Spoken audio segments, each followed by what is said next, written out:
אנחנו נמצאים בפרשס. פרשס זה בוטיק אופנה. אנחנו חנות תל אביבית שמאוד מאוד מחוברת לשכונה.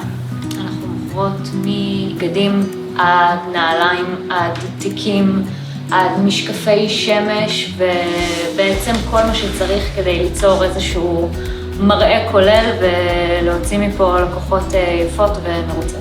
התחלנו לעבוד עם פרקטי בדצמבר האחרון.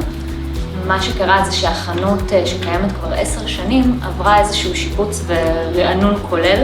כל העיצוב של החנות הפך להיות הרבה יותר נקי והרבה יותר מינימליסטי, ואז הסתכלנו על הקופה וקלטנו שיש לנו פה מין דינוזאור שלא היה מתאים יותר לעיצוב של החנות, וככה בעצם התחלנו לעבוד עם פרקטי, שפרקטי ברגע שעומד פה האייפד וכל העיצוב הוא נקי ומינימליסטי וקטן ומתאים לווייב הכללי של החנות, זה הרבה יותר נעים.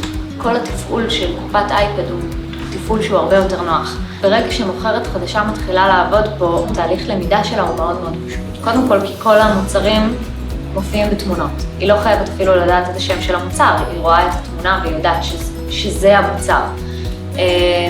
וגם כולן יודעות להשתמש באייפד ובאייפון, וזה בא להם בצורה מאוד מאוד טבעית.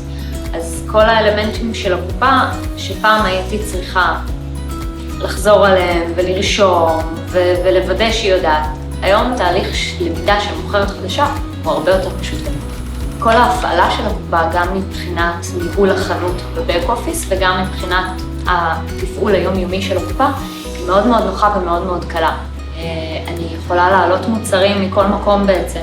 אני לא חייבת להיות פה פיזית כדי, נגיד, לקבל סחורה חדשה ולהזין אותה ישר לתוך המערכת. אני יכולה להיכנס לכל עסקה שבוצעה בחנות גם מהמחשב שלי בבית, גם מהאייפון. אם אני נגיד יוצאת ליום סיבובים בין מעצבים, אני כל הזמן על הטלפון ואני רואה מה קורה בחנות, זה כאילו אני פה.